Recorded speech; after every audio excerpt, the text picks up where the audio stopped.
Hello guys! So ngayong araw ay share ko naman sa inyo ang paggawa ko ng homemade na halo-halo. Connected lang din ito dun sa jam na niluto ko kasi ang garapon dito sa nata de coco ay ang ginamit ko para ilagay ang mga nagawa kong jam. At dahil wala akong hulmahan para sa leche flan ay itong stainless na lang ang pinaglagyan ko sa mixture. Pwede kayong magtunaw muna ng asukal dito sa kawali, saka ilagay dito sa stainless. Saka ilagay dito ang pinagsamang isang buong itlog at 1/2 na small pack ng Bear Brand powdered milk. Lagyan ng konting lime juice o kalamansi at haluing mabuti. Naglagay din ako ng asukal. Gumamit lang din ako dito ng mga dinurog ko na ice kasi wala kaming pangkudkod.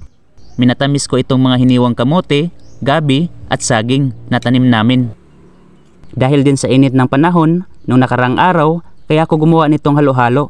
Garap po ng nata de coco lang talaga yung kailangan ko para paglagyan ng jam. Pero may mga ibang sangkap pa kami dito, kaya tinuloy ko na lang itong halo-halo.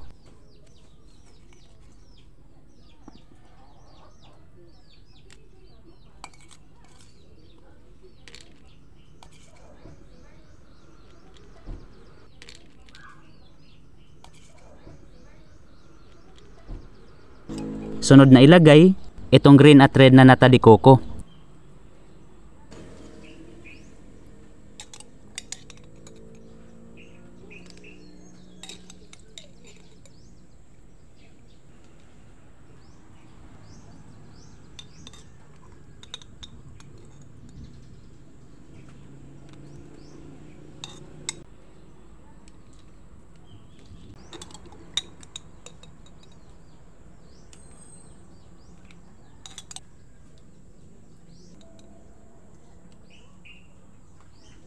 Nilagyan ko din ito ng mga maliliit na sago.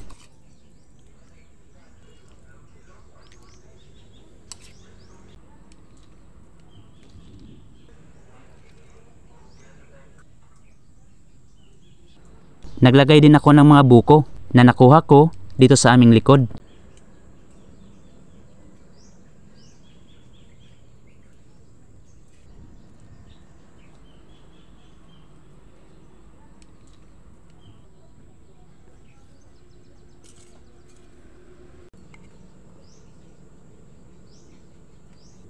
At dahil meron pa akong mga purple na kamote na natira, ginawa ko siyang halaya.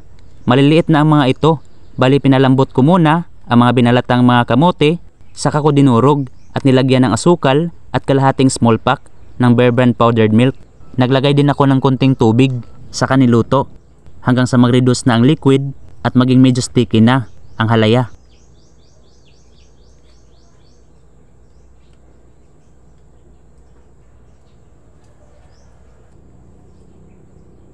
Ito na ang nagawa kong leche flan.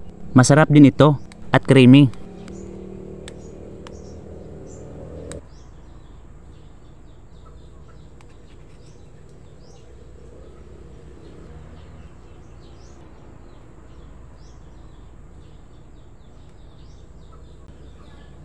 Nagtunaw lang din ako ng 1 small pack ng Bear Brand powdered milk sa konting tubig at nilagyan ko ng asukal. Bale ito na yung nagsilbi kong condensed milk.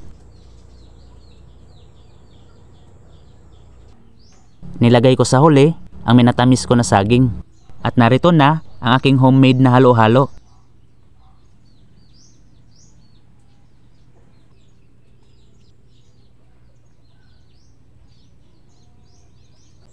Titikman ko na ito ngayon, kaya kain tayo.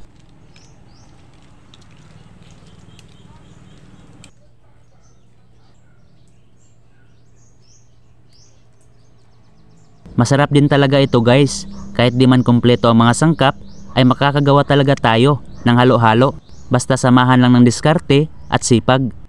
Masarap din pala ang leche flan na gawa sa Bear Brand.